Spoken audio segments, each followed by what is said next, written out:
নারীর জন্য তিন ধরনের পুরুষ সবচেয়ে বেশি ভয়ঙ্কর। এক হচ্ছে তার দুলাভাই।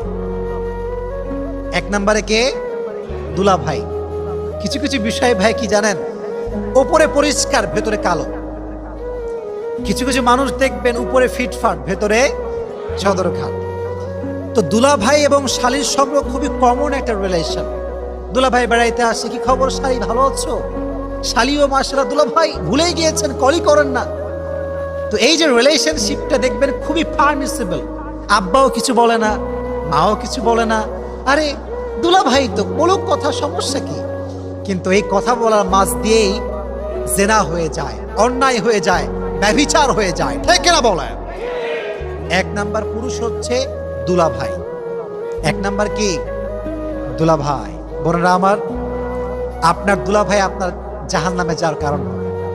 এজন্য দুলাভাই এবং শালীর যে মিষ্টি মিষ্টি সম্পর্ক, ফোনে ফোনে আলাপ, এটা কি হালাল না হারাম? এক নাম্বার পুরুষ, মারাত্মক ডেঞ্জারাস পুরুষ এইটা। দুই নাম্বার পুরুষ হচ্ছে আপনার দেবর। দুই নাম্বার পুরুষের নাম কি? আপনারা কথা বলেন, দুই নাম্বার পুরুষের নাম কি? দেবর। বেশিরভাগ নারী জাহান্নামে যাবে দেবরের কারণে। হাদিস নবীজি বলেছেন, হামু কাল মউত, মেয়ের জন্য তার দেবর হচ্ছে মৃত্যুর মতো।